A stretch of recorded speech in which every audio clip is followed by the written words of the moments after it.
En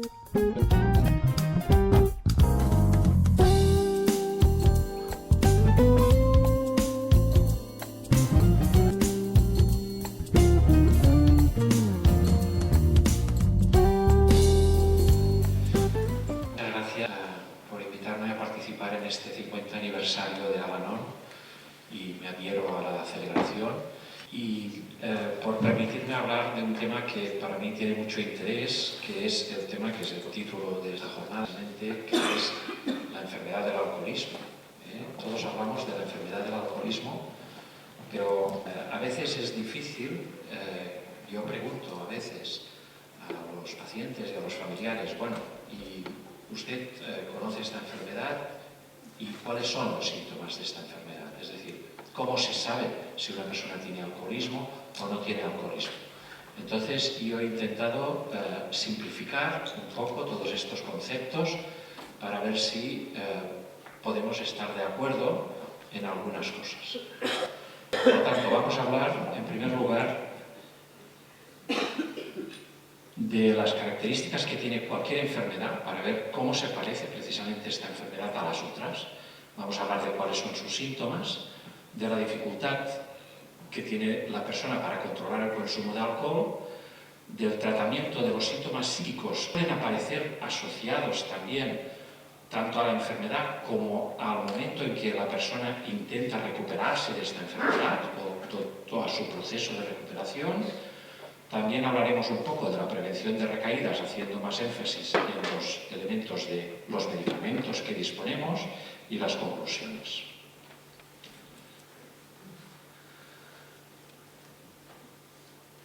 Bien, cualquier enfermedad, cuando una persona tiene comportamientos extraños, que en definitiva es lo que pasa cuando una persona tiene alcoholismo, pues es más difícil comprenderlos si no podemos identificarlos y encuadrarlos dentro de unos conceptos conocidos que nos conectan con síntomas, pero que en este caso van a ser síntomas conductuales, síntomas que tienen que ver con el comportamiento. No son los síntomas corporales que estamos acostumbrados a identificar en las enfermedades médicas. Por tanto, en las enfermedades médicas vemos síntomas corporales pues como mareo, dolor de cabeza, mucosidad o estornudos, dolor de estómago, presión alta, dificultad para respirar. Esos son síntomas característicos de cada una de estas enfermedades y cuando tenemos estos síntomas pues es muy fácil identificar. Pues tienes mucosidad y estornudos y fiebre y te duele el cuerpo, pues tienes la gripe, ¿verdad? Pero en cambio no disponemos de unos síntomas que nos permitan decir, pues mira, si te pasa esto, quizás que tienes una enfermedad que se llama alcoholismo y que nos permitan diferenciar entre si tienes esto o tienes y qué diferencia hay en la persona que bebe mucho y tiene o no tiene estos síntomas.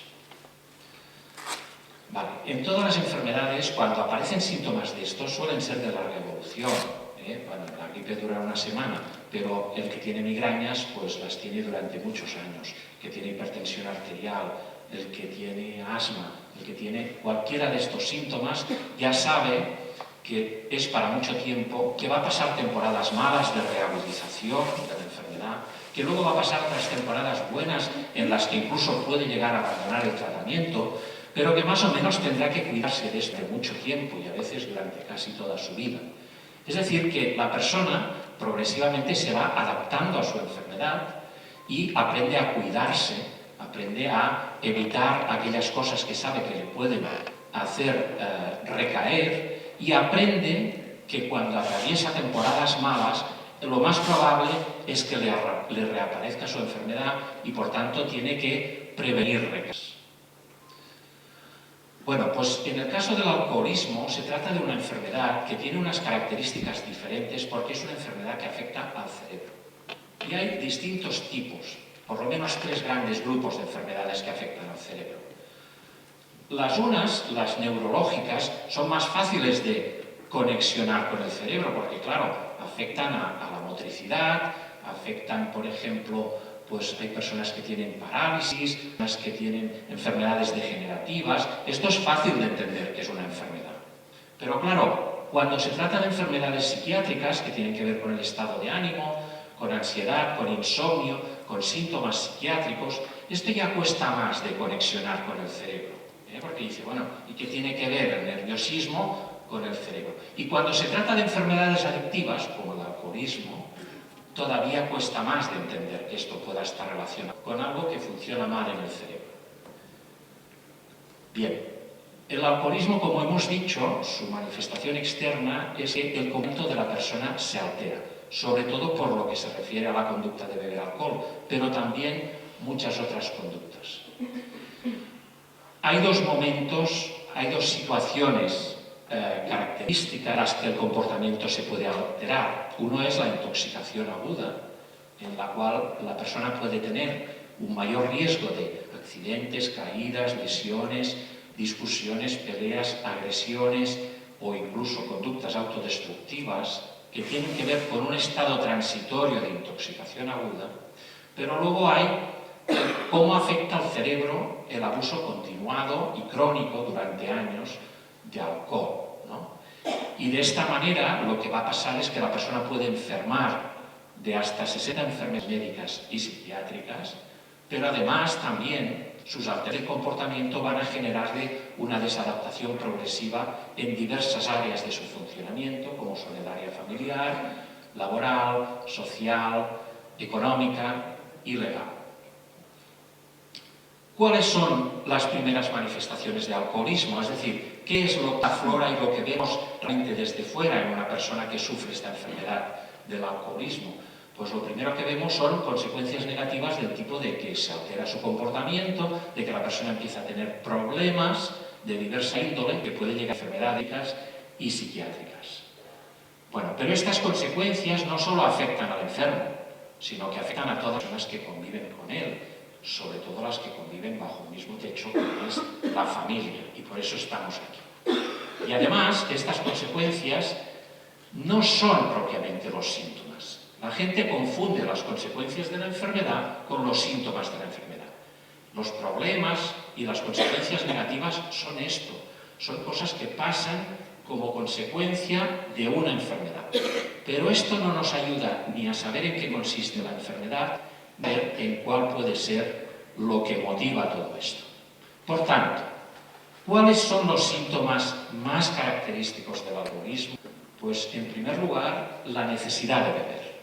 La necesidad de beber, que llega a ser máxima en los estados de abstinencia del alcohol, cuando la persona necesita biológicamente beber, pero también puede ser importante en los estados de ansia de beber, lo que los anglosajones llaman el craving de alcohol, que puede darse en el contexto de la abstinencia, pero puede darse también fuera de la abstinencia. Bien, pero a mi modo hay todavía otro síntoma más importante y más definitorio, que es la dificultad para controlar el consumo de alcohol.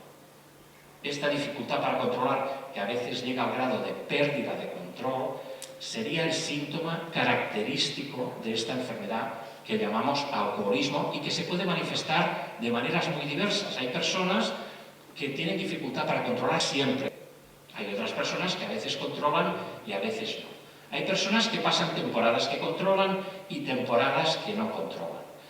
Hay personas que se proponen beber limitadamente y acaban bebiendo más de lo que en principio habían pretendido. Es decir, que se puede manifestar de maneras muy diversas, pero en esencia, dificultad para controlar es, a mi modo de ver, el síntoma cardinal del alcoholismo. Y este síntoma es el que nos permite diferenciar entre las personas que beben demasiado, en exceso, y que también les puede llegar a perjudicar, pero que lo hacen, podríamos decir, porque quieren o porque no saben que les puede llegar a perjudicar, en cuyo caso estas personas, si se propusieran reducir el consumo de alcohol, podrían hacerlo y podrían llegar a consumo. Y las personas que beben en exceso porque no pueden evitar hacer esto. Y estas personas serían las que tienen esta enfermedad del alcoholismo. Y estas personas ya a veces han intentado controlar o reducir su consumo de alcohol, han conseguido incluso temporadas de dejar de beber, pero luego reinciden y se les va de las manos y no lo pueden controlar. Bien, pues este síntoma, dificultad para controlar, lo que después va a llevar a este consumo excesivo de alcohol a estas personas. Y este síntoma es algo que nos indica que hay algo en el cerebro que no está funcionando bien, que hay unos circuitos del cerebro que se encargan del control del consumo de alcohol, que cuando funcionan bien no notamos que están funcionando. Es como la respiración, cuando respiramos bien no notamos que estamos respirando. Cuando el corazón nos funciona bien, no notamos que el corazón está latiendo día y noche, 365 días al año. Cuando empieza a notar el corazón es que algo va mal. Y cuando algo va mal en el corazón es que ya nos tenemos que cuidar porque algo está pasando. Y con la respiración es lo mismo. Pues cuando empieza a fallar el control es que algo detrás, algún cerebral que se encarga de este control de la bebida, está empezando a funcionar mal. Por tanto, lo que afuera nos vemos a simple vista son los problemas que tiene la persona que bebe y que además los contagia a toda su familia. Pero detrás está el consumo excesivo de alcohol. Bien, pero ¿y detrás del consumo excesivo de alcohol qué hay? ¿Por qué bebe esta persona en la cuenta? Los problemas, el consumo excesivo, pero detrás está el síntoma, que es la dificultad para controlar. Y detrás del síntoma está la disfunción cerebral, algo que no funciona bien en el cerebro, que se ha estropeado y que una vez estropeado es difícil arreglarlo. Por tanto, hay algo en el funcionamiento cerebral que no va bien, que a lo mejor ha sido el propio alcohol crónico y en grandes cantidades el que ha producido esta disfunción y que luego tendrá que ver con la neurotransmisión cerebral, es decir, con esta química del cerebro que el alcohol puede haber llegado a alterar o que se ha alterado por otros motivos.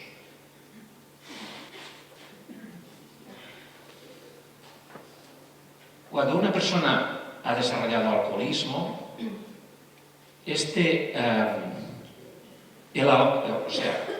otro matiz importante es el siguiente. Cuando nosotros tenemos hambre y comemos, nos saciamos y paramos de comer. Cuando nosotros tenemos sed y bebemos agua, saciamos nuestra sed y dejamos de comer. Con el alcohol no tan solo no pasa esto, sino que pasa todo lo contrario. Cuando una persona tiene ganas de beber alcohol, después de haber tomado la primera comunión, lo más probable es que sus ganas no hayan disminuido, sino al contrario, que hayan aumentado. Es decir, lo normal, la comida, el agua, produce saciedad. El alcohol produce un efecto apetitivo o incentivo que dispara las ganas de beber más. Y cuanto más se bebe, más ganas, y cuanto más ganas, más se bebe. Y esto es lo que contribuye al descontrol con la bebida. Pero ese efecto lo sufre más la persona que tiene alcoholismo. Es decir, eso que ya se da en personas que no tienen alcoholismo, cuando uno tiene alcoholismo todavía se da con una mayor intensidad. Y es algo que la persona que está enferma de alcoholismo está fuera de su control voluntario. Por tanto, lo que debe hacer es responsabilizarle de esto.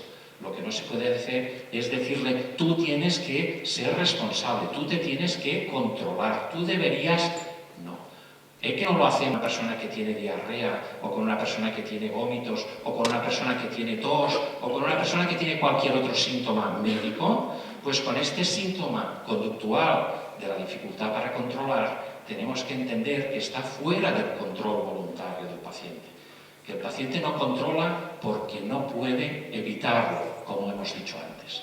Y en todo caso, lo que tendrá que hacer es acudir a un tratamiento especializado, que es lo que le puede ayudar a solucionar el problema. Bien, otro aspecto importante que quiero destacar es el llamado efecto de deprivación. Cuando una persona ha llegado a tener problemas con el alcohol y se ha sensibilizado de los problemas que ha tenido y ha llegado a la conclusión de que el alcohol le está perjudicando gravemente a él y a su familia, es posible que llegue a la conclusión de que lo mejor que puede hacer es dejar de beber.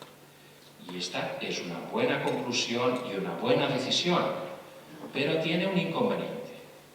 Y es que tarde o temprano esta persona, algún día más adelante, acabará de beber otra vez. Y el día que probará de tomar una copita, porque él se piensa y sus familiares también, hombre, ahora ya llevas un año sin beber, pues mira, por una copita de cava que te tomes el día de Navidad no te va a pasar nada. Pues sí, le va a pasar. Si una persona ha desarrollado la enfermedad, dejar de beber una temporada representa que el día que volverá a probarlo tiene muchas más probabilidades de descontrolarse y además tiene probabilidades de descontrolarse más que antes incluso. Es decir, que si antes ya tenía dificultad para controlar, después de dejar de beber, no tan solo no se ha solucionado su problema, como piensan los pacientes y los familiares, sino que en cierta forma el problema está latente y peor que antes, y cuando vuelva a beber se puede descontrolar incluso más que antes. Este es el llamado efecto de deprivación y esto no es un efecto psicológico. Esto tiene un trasfondo neurobiológico claro que ha sido evidenciado repetidamente en estudios de investigación. Entonces, ¿qué pasa? Pues que se produce la alternancia entre temporadas de no beber nada y episodios de recaída que pueden ser puntuales o más o menos prolongados que se manifiestan a través de este descontrol con la bebida. Y esto puede ser un hecho inesperado, tanto para el paciente como para los familiares.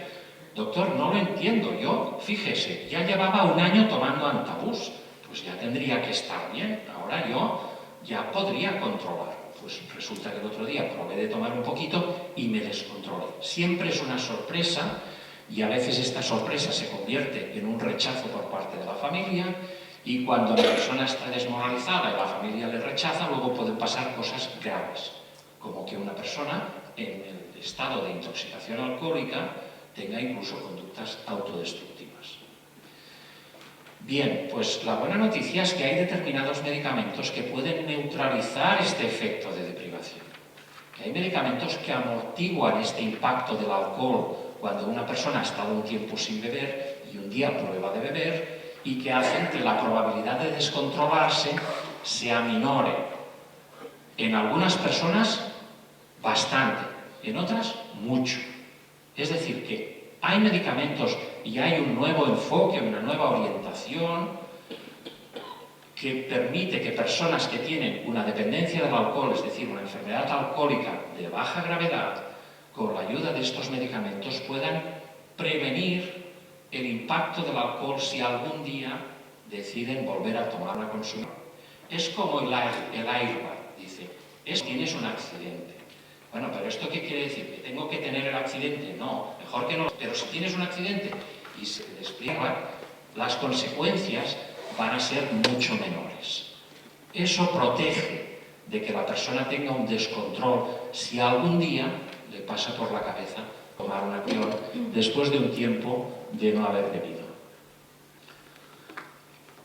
Bien, y otra cosa a tener en cuenta es que todo esto suele ir acompañado de síntomas psíquicos. ¿Qué queremos decir cuando decimos síntomas psíquicos?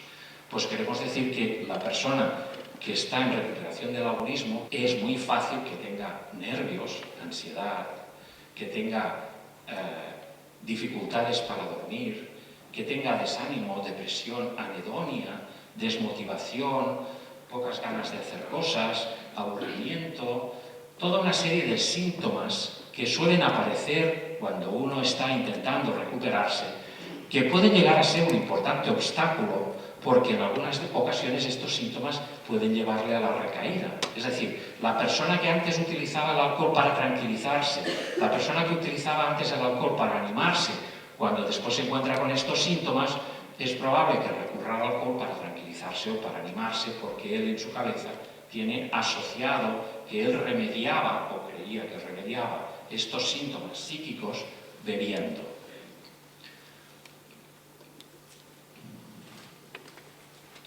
Bien, disponemos también de medicamentos que pueden ayudar a la persona que tiene esto.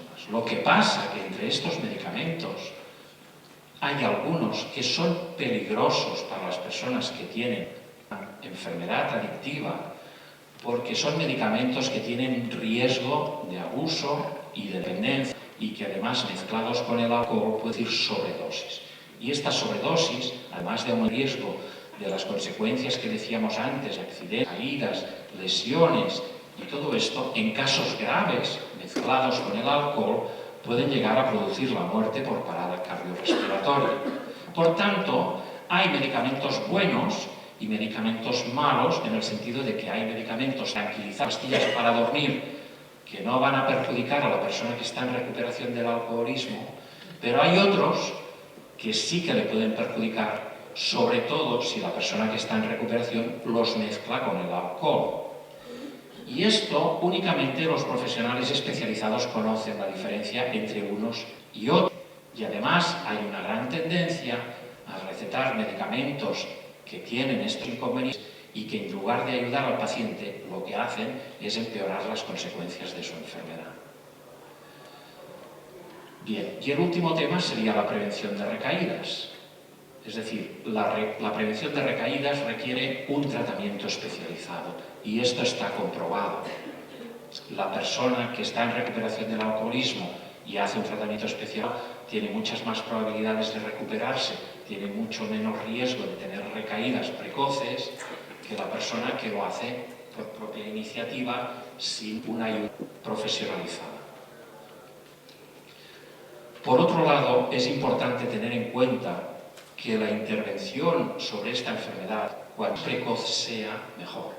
Es decir, es mejor que una persona que tiene alcoholismo, esto vale para todas las enfermedades, acuda a tratamiento lo antes posible, porque tanto él como sus familiares se van a evitar todas las consecuencias negativas que va a tener después si la enfermedad sigue progresando. Por tanto, si una persona de 25 o 30 años empieza a presentar este síntoma que hemos explicado antes de la dificultad para controlar, lo mejor que puede hacer es buscar una ayuda especializada para detener aquí la enfermedad, estabilizarla y evitar que la enfermedad siga progresando. Con lo cual se va a evitar toda la serie de pérdidas familiares, económicas, de su salud corporal, de su salud psíquica e incluso de sus capacidades mentales, concentración, memorización y aprendizaje, que todo una vez ido, además, va a hacer más difícil la recuperación. Por tanto, siempre es más recuperarse cuando uno todavía no ha perdido nada, que todo aquello vea en su recuperación, que cuando uno ya lo ha perdido todo. Y hay personas que esperan a ir al tratamiento cuando ya lo han perdido todo, y entonces lo tienen mucho más difícil. ¿Qué medicamentos disponemos para ayudar en la recuperación de esta enfermedad a las personas que acuden a un tratamiento especializado? Pues los que pueden ser de utilidad para aliviar estos síntomas psíquicos, pero que no tengan los inconvenientes de la sobredosis y del abuso y de la dependencia, y los que pueden neutralizar la pérdida de control que se produce en estas situaciones debido al efecto de deprivación que antes hemos explicado. Y tanto uno como otros pues pueden resultar decisivos para evitar que la persona vaya recayendo y recayendo, que desgraciadamente se suele producir con frecuencia. Por tanto, para acabar, resumiendo, el alcoholismo es una enfermedad como cualquier otra. Lo que pasa es que el síntoma es corporal, no es un síntoma corporal. Y el síntoma es la dificultad para controlar el consumo de bebidas alcohólicas. Los problemas que tienen los enfermos alcohólicos suelen ser consecuencias de su enfermedad alcohólica. Que hay personas que confunden y dicen, no, es que yo bebo por los problemas que tengo. Sí, eso es verdad, pero también es verdad, y a lo mejor es más verdad, que si no bebieras no tendrías ni la mitad de los problemas que tienes. Bien. Tercero, determinados medicamentos pueden ser decisivos para prevenir recaídas. Si una persona bebe cuando tiene un síntoma determinado, ansiedad, depresión, insomnio, y podemos aliviarle esto con medicamentos, ya no necesita beber. Y por último, para neutralizar la pérdida de control, tenemos otro tipo de medicamentos que nos sirven para prevenir recaídas en caso de que la persona algún día le dé por probar un poco de alcohol, que es lo que suele pasar por otro lado. Es decir, cuando la persona está más y más mentalizada para no beber nada, al final, temprano, hay un día en que prueba de beber algo. Bueno, pues tenemos algo que por si esto llegara a pasar, le puede salvar de encontrarse que aquello le dispara la pérdida de control y después de la pérdida de control viene la pérdida de la familia, la pérdida del trabajo y muchas cosas más. Nada más. Muchas gracias.